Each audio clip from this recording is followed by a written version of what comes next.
Hi everyone. Today we're talking about actuaries as entrepreneurs. Now, many actuaries are intrigued by the idea of being your own boss and creating something new, but very few of us actually take the leap and join the startup world. So, what is being an entrepreneur actually like? What do you need to do to succeed? And what can you do to help prepare to take that leap? If you've ever asked yourself these questions, this interview is for you. Today, I'm talking to a fellow actuary and entrepreneur, Ilan Leas. Ilan is an actuary who took the leap from secure employment to embark on an entrepreneurial journey, and he's even written a book about his experience. Today, he's going to share some real life stories and practical tips to help you decide whether or not you want to take that leap into entrepreneurial world yourself. Ilan, welcome to the show. Thanks, Julia. Ilan, I love this topic of being an entrepreneur because I also am one. And so I know you and I have had lots of Yes. conversations along Yes. those lines over the years. So I'm looking forward to hearing your stories and practical tips today. But before we launch into that, I want to ask you the question I ask all of my guests. Ilan, how do you use your actuarial superpowers to make a difference in the world? Um, Thanks, Julian. Thanks for having me here today. Maybe in a one-line answer, I'd probably think that it's that I like to put my hand up. Um, but if I just try and expand on that maybe a little bit, when I hear the question, I feel I have to clarify the definition of superpowers. Um, Okay. have you ever seen the movie Mystery Men? Yes. You seen that? Yeah. So just maybe for the listeners, it's what I think about when you ask that question. It's this group of superheroes who fight crime, and they think they have superpowers, but none of them actually do. There's this one guy who he throws spoons and forks because he doesn't like violence, and then this other one, my favorite, his name is Mr. Furious, and his power is that he can get really angry and jump up and down on things after screaming at people. Mm-hmm. And there's another character who he turns invisible, but only when no one's watching, which is great. Um, but all of them are motivated to try to do something good in the world, and all of them are naively brave and going out to fight the baddies every night, Yeah. even though each time they come back bruised, right? And I think it's a nice analogy for what I look back on my little journey that I've taken. And why I think of this movie when you ask about superpowers is that when I reflect on my little story, I don't think actuaries really have any superpower. They're pretty good at solving complex problems. But where this translates into making a difference is when I think they put their hand up to try actually tackle them. And for my journey, it's just been these multiple moments of putting your hand up at different times to tackle the problems that really no one else wanted at the time. Mm, mm. Uh, That's interesting. So, I mean, I do think being invisible or, having some of those other really interesting superpowers would be quite helpful. But I think that ability to put your hand up and go where no one else has gone before and, tackle some challenging problems, I agree that is a great superpower and certainly one that you have applied throughout your career as well. So let's talk about being an entrepreneur. I mean, did you always want to be an entrepreneur, Alon? Um, I don't think so. I think I just kept finding myself drawn into this world over and over, and Mm, a lot of it came back to this putting your hand up. When like mm. this opportunity bus comes rolling past. So if I think about, if you want an origin story, Julia, involving a bar and some actuarial theory, I've got a semi-decent one, maybe, Oh, if I can. good. Love to hear um, it. the first time I got involved, I'd say in something entrepreneurial was when I worked at a bar throughout my university days, where, I'd spend my evenings and weekends working there.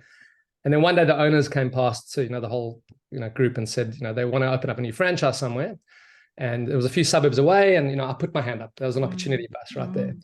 mm. And it was absolute chaos. I still remember, opening day, the bar and the fittings were still being installed. Wow. There's no furniture that morning. Nothing worked. Getting electricians turning on plugs. It was chaos. And then the owners decided to do this pep talk to all the waiters and the bar staff. And they said, guys, opening day is going to be crazy, but we all need to be ready for the unexpected. And I'll never forget one of the waiters then pops up, like what exactly? So it was just blowing people's minds about, this chaos. Anyway, I got my first taste that day, which is where I'm leading into the long story of the practicalities of an actuarial degree. Mm. So, all the staff were all gathered around, and one of the builders comes up to the group and says, "Does anyone know how they can work out where to install?" They had these 6 bar lamps that had to be put equal distance apart from each other on a round, circular, kind of donut-looking huge bar. Okay. So me and another guy who also was studying with me, we put our hands up like these big shots. Both of us in second year, and we're like, oh, we do maths, we can help you solve it. All the other waiters are like, supportive under their breath as we walk off. They're like, oh, these guys are starting to be actuaries. They're gonna blow your mind with the maths now, Mr. Builder. So we walk off and we ask, can we get a piece of paper and a pen? And we start writing out pi and calcs, and we do all the impressive formulas, and then we find a solution, and we go to the builder and said, here's the exact distance you need between them. And he says, well, that's fine, but how do I know where to drill the holes? It's a practical problem. You're telling me the maths, right? Yep. And we've given him an answer, but it doesn't solve his problem. So I think someone wanders past, is delivering the food or some bottles, I don't know, and sees the problem and says, why don't you just tie a piece of string around the bar, divide it twice, and then you got your exact points. And I remember questioning my career choice that day, thinking we had this piece of paper with all the formulas and we couldn't solve a practical problem that we really needed. So where to drill the holes. It sort of taught me the benefit, I think, and that's interesting back to being in I suppose, whatever you're thinking of yourself as an entrepreneur, it probably takes a lot more common sense than, actuarial skill to build something, I reckon. Yeah. What a great story. I mean, I've heard about, the wider fields of actuarial science and how we might apply our actuarial skills in different areas, but that's not a story I've heard before. not in helping bars get started. That's right. But you're absolutely right. I mean, being an entrepreneur, running your own business, it requires you to apply a whole new skill set, a whole lot of new things that we didn't learn at university or even in our fellowship exams. Yeah. It's a whole new ball game. So. And I think also just accepting, I found in my journeys, I mean, half the time you don't know what you're doing. Yeah. You just got to be okay with that. And it's fun. It's scary, but you have to just have a common sense approach to a lot of problems, and you're going to make mistakes along the way too. And that's okay. So I think that mentality is a key part of, going on a journey like that. Absolutely. I think about the things I've learned in, I've been running Guardian Actuarial for 9 years now. And I think about the lessons I've learned running a business.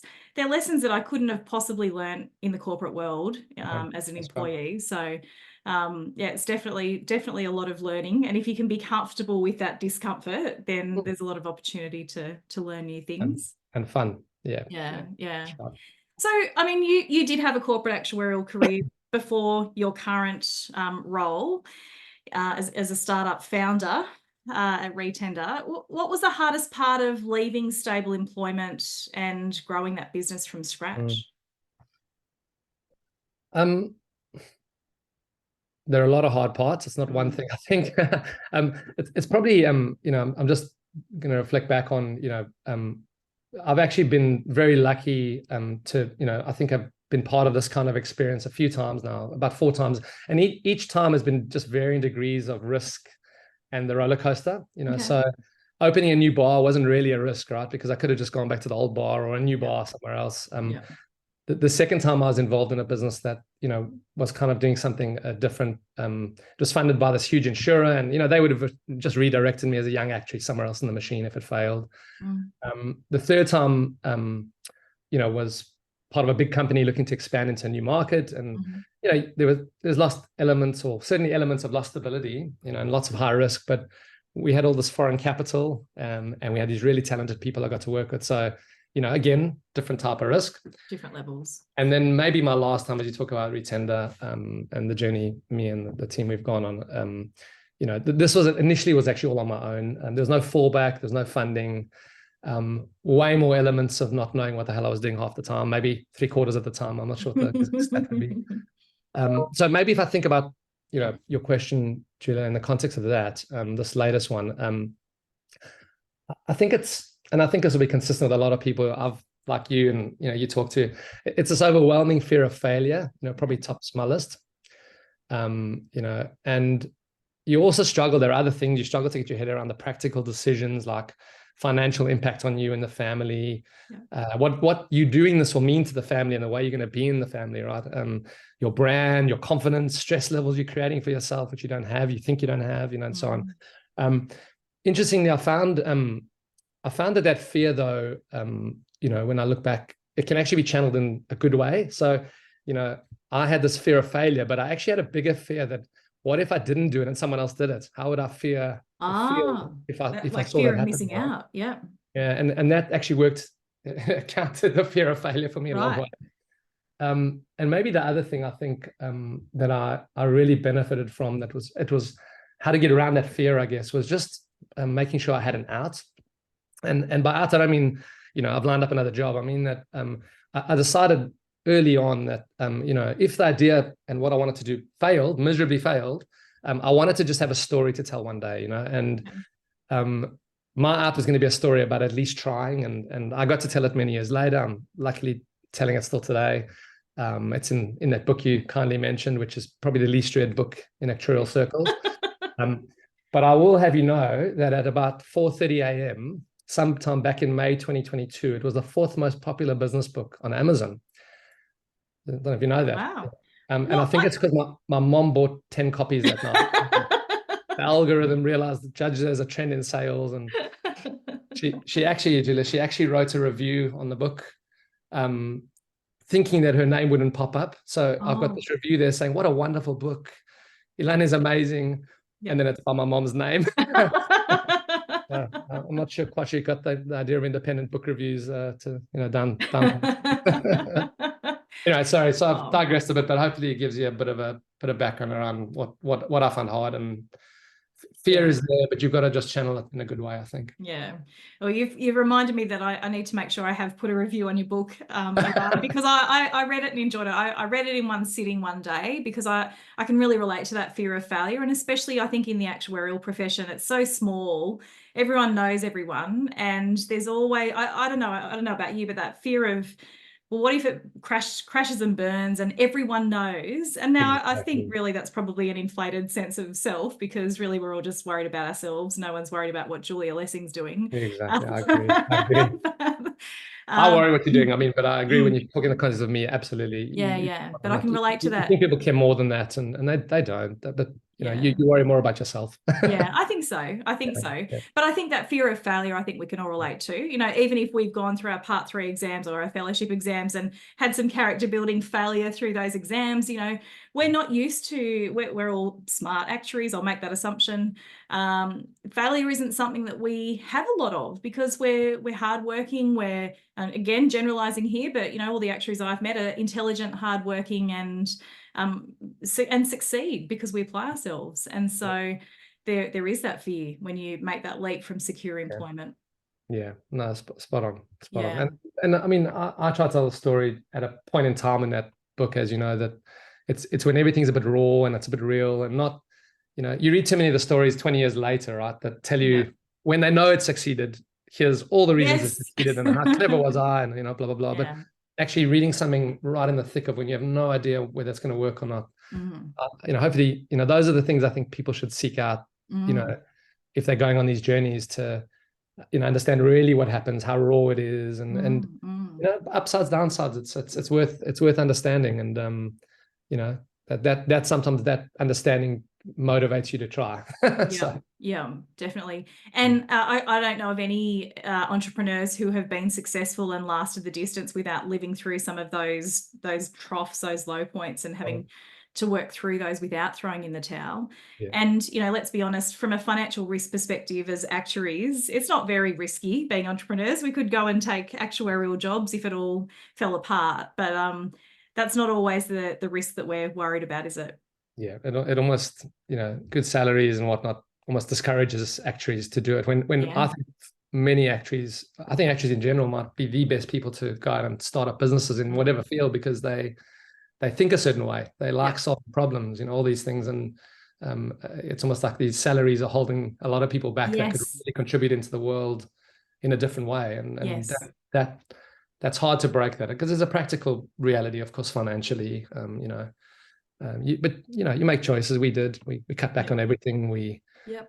my daughter one day came up to me and said, Dad, she's having a sandwich. She said, Dad, I didn't want to eat the crust. Should I put them aside so we can eat them Oh, tomorrow? Because I know we're trying to save money. oh, bless. It's very, you just make those kind of choices, I think, and Mm. cross your fingers a little bit too.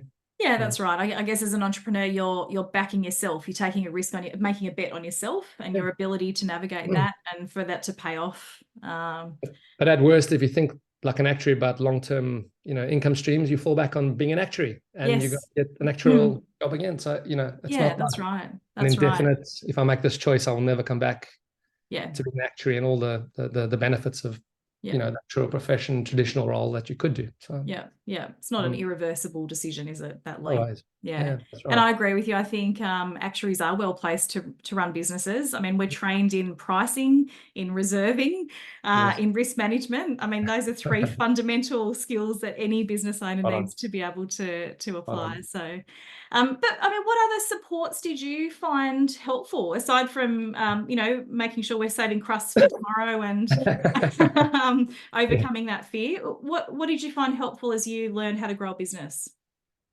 Um, on support, I think I'd probably come back to, there's different stages of the business and the journey. And, if I think back to the beginning, maybe that's probably where most people are at that point, Yep. should I, shouldn't I type Yep. conversations.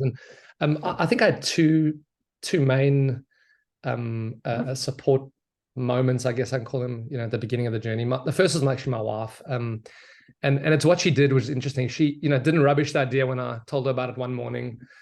I've got this great idea. I think it didn't even matter what that idea was because it's not even looks like that anymore, right? It's just, Mm-hmm. I said, I've got an idea. I want to try something maybe. What do you think? And she just gently asked me questions about why, what does it mean? What will it do? At the same time, she also really strongly encouraged me to keep exploring, don't, keep digging. I think it's interesting. There's something there. So that for me was the biggest by a mile because, I've seen how many times people close to you can kill an idea, Yeah. but if they just react with this positive, keep on exploring kind of response, I think it changes a lot of things. Mm.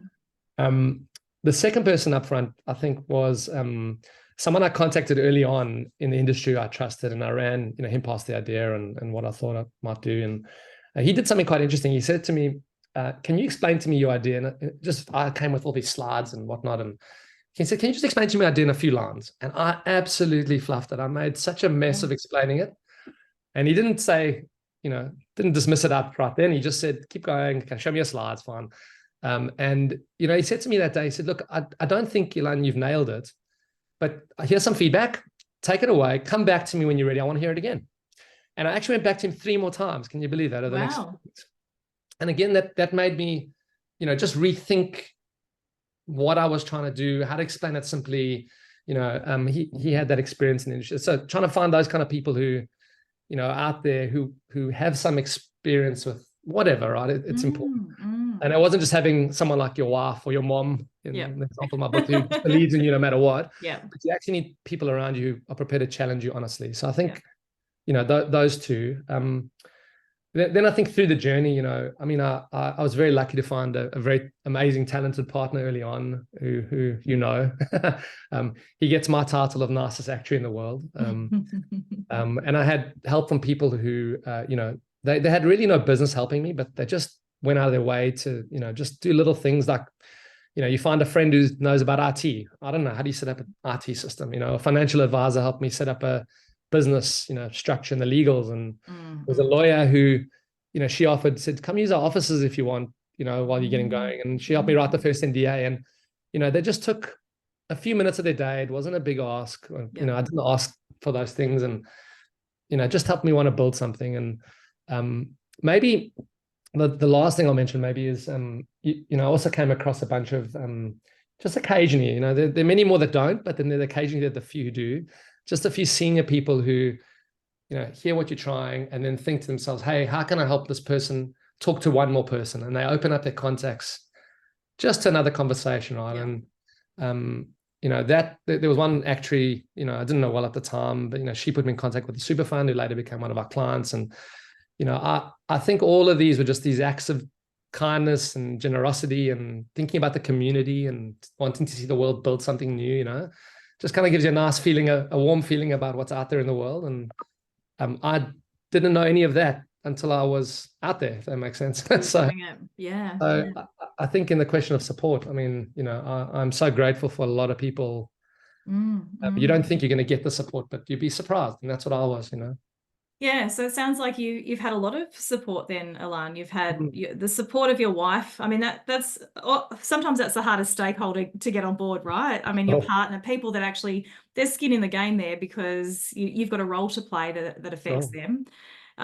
But then also having that practical support from the person that was able to constructively challenge what you're putting forward. And you've touched on an interesting point there because I think communication skills, we talk about this a lot as actuaries. We're not known for our communication skills.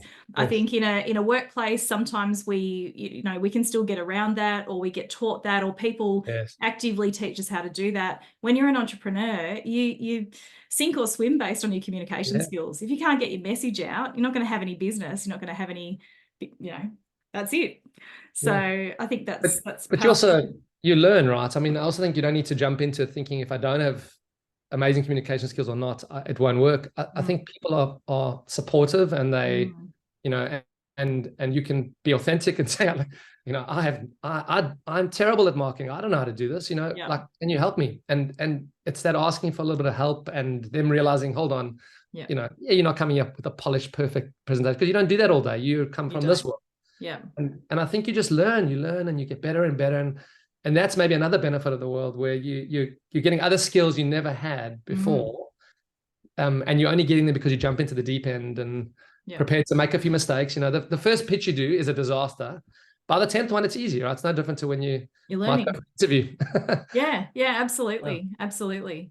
Yeah. And that ability to learn and refine and continue to grow, Yeah. that's yeah, that's important in any role, but very important as an entrepreneur as well. Mm. So you've also talked about the value of your network and the people around you, those supporters, and knowing your strengths and weaknesses. I mean, that was one thing I learned very quickly. I'm not a lawyer, I'm not an accountant, so I would outsource that work Yeah. to the experts and focus on the bits that I was good at and the bits that I needed to learn. And it sounds like you did that as well. You had that set of experts around you. Are out of my depth in a lot of things, but yeah, people guide you and even then you make mistakes. So it's just Yeah. just being open about that. Yeah. Yeah, yeah. So that learning, that kindness that you experience from the people around you helping you get started, what other highlights or, maybe can you tell us a silver lining of being an entrepreneur? Um, so it's a great question. I think there are a lot of myths, Julia, about what Mm, you would expect someone to answer or what you expect a silver lining to be, but actually isn't true. mm. So I often hear people say, you know, oh, you must, one of the benefits must be you get to work for yourself and you don't deal with any corporate politics, right? And Yep, then I hear that all the time. yeah. And then I have to remind them, everyone has a boss. And if my Yes, clients are these big corporates, I'm dealing with just as much politics because I'm working for them and I'm not even seeing all the politics going on. So I'm kind of yes, dealing with all the politics without knowing what's really happening. yep, So I think I seem to remember a post once from you where you've written something about this as well. yep, The myth of owning, or running or being part of your own business. yep. Um, I think the other myth, I'm touching on these because it'll go into what I think is my silver lining or the highlight of it, really.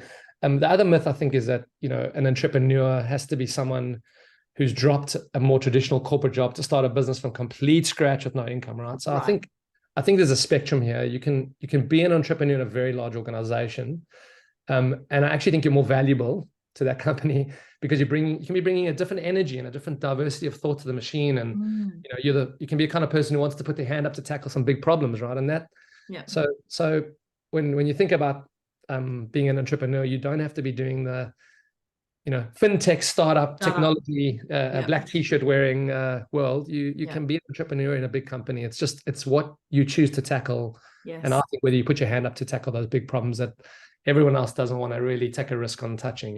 Yep. Yep. Um, That's a so really good point. That's a really good yeah, point. Yep. I think for me personally, on the question, maybe I get to spend my time on something that means something to me and is aligned with my purpose and my values. Mm, It also means we can turn down stuff that don't align, and we've done that many times, which is really hard, but something you've also got to be mm, comfortable doing. mm. And the reason I mentioned purpose because I find it, Julia, one of the most interesting concepts, maybe important concepts, because it for me is the root of a lot of happiness, and your health even. There's all blue zone discussions about purpose and health, Sure, yeah. and I think, there's no excuse, even if you don't go down all the way through a new business, tech startup-y, entrepreneurial, whatever, to make sure, you don't have a clear, exciting working purpose, and in our business, and I don't know if this is, interesting for your listeners, but or helpful, but I think so. we've started to put like a set of purpose test questions at the top of our strategy, which helps shape how we view what we choose to tackle. So, for example, when you're assessing a project, these are just examples, some of the things we would ask ourselves, do we care deeply about that particular issue, and is it a real problem? Will us getting into the arena lead to a significant difference in the world? Are we bravely reimagining what we want to be doing? So if you start to answer those questions, and if I can answer those questions about, in the yes around what I'm spending my days on, then I feel I've got purpose. And if you can have more control and, define your purpose, I think you're an entrepreneur. Yeah, yeah. That purpose is so powerful, isn't it? I remember in the early days of running a business, I felt like I had to say yes to everything because you're just trying to bring dollars in the door and you're trying to get some runs on the board. And it wasn't until I did some work with an external business coach about midway that I realized, oh, actually, this isn't what I need to do. This isn't how you run a business. You actually need to decide, who's your market and what do you want to be doing? And I love the way that you've described those purpose questions to be able to help you triage those opportunities and to make decisions, because we can't do everything as much as we'd like to. Yeah. But there's value in narrowing that down and knowing what you stand for and what's valuable to you and how you can add value to the world. Yeah. And I think back to, this large company thinking, right, as opposed to the small startup business world, you kind of have to, in your day, have a purpose that is aligned with the purpose of the company, and it can't be forced on you. Yeah. And if it's not, you need to do something about that, because it can cause enormous friction and stress, and just you lose a lot of joy. You've got we were recently in Japan, and we were lucky to see the cherry blossoms, which come out for 2 weeks of every or 3 weeks of every year, Beautiful. and it makes you think about, hold on, like that's our journey as working actuaries. It's fleeting, it's short in the grand scheme of the universe. And my God, if you're going to only have 2-3 weeks, do something that lets you, enjoy and bloom and shine and whatever, right? Don't make sure you don't miss the cherry blossoms. The wrong way. Yeah. Perfect. Bringing in Japanese analogies there. Sorry, Julia. Oh, no, I love the analogies. I love the analogies. Big fan. It's been great hearing about your story and your honesty as well about, that fear of failure, but also that fear of missing out if someone else did it, but also the importance of purpose and aligning what you're doing day to day, whether that's being entrepreneurial in a large company or in a startup world. But making sure that you're tapping into those valuable assets around you to fulfill that purpose, but also to make decisions about what you're doing, which direction you're going in. I think that's some really powerful lessons and messages. So, Ilan, I'd like to finish the interview with one question, and it's this. What's your top tip for actuaries considering leaving employment to start a business? Right. The simple answer, if you're on some kind of a cliff and you're deciding whether or not to have a go or not, I think, well, I would say don't think, just jump. And not even a question for me, have a go. And if you're going to give it a go, just do it 100% to give it the best chance. So I think this modern idea of side hustles, I'm not sure, it works. I think it's have a proper go and, have all the chance of it working if it's going to happen. I think for some people, the tougher the problem, the more you tend to double down. I think that's the nature of actuaries and failing exams and whatnot. No, I'd agree with that. I think putting everything behind it, trying to wear too many hats, it's no one wins there. Yeah, I was reflecting, Julia, on or when I was at university, the very first day of actuarial class, the lecturer comes in and he puts this problem on the board. I think there was a class of 120 or something like that. And it was called the Lorenz, I think it's Lorenz curves. It's like an etched in my memory name of some problem. And he said to the class, don't come back tomorrow unless you can solve this, because you're not going to be good enough to do this. Otherwise, the actual profession. Okay. I think something like half the class dropped out that day. Oh, seriously? Wow. And no, it was impossible to solve. The other 60, whatever, came back. I was one of those. And So I think it's an interesting story about, where you think you can't, but if you're committed and you want to have a passion for it and you've got this purpose you want to follow, and the journey, I think, is very tough. It can be tough, and you want to have some sense of what to expect. I would, for me, I would read a book from somewhere. Mine would not be the obvious choice, so there are lots of better books. But go and talk to people. I feel like when I think back, you're going to make, and I made so many mistakes and I question myself constantly. You're on this roller coaster and all that, but it's so rewarding, as you kind of described. You get this different purpose and solve problems, and at worst you go back to being an actuary. Like, what a disaster! Oh my god, I'll be an actuary if this doesn't work. So yeah, I think just have a go if you've try and do something exciting and fun for yourself. great advice. Thanks, Ilan. And if people want to get in touch with you, what's the best way for them to do that? I think you can probably look on our website, Retender's website, with absolute pleasure. I think my email address is on there. Come and chat to any of us. We'll tell you all the things that we've done wrong, and all the things you shouldn't do, more than all the good things. Wonderful, wonderful. Thank you so much for your time today, Ilan. It's been wonderful hearing your stories and practical tips. Thanks for inviting me. Thanks for joining us.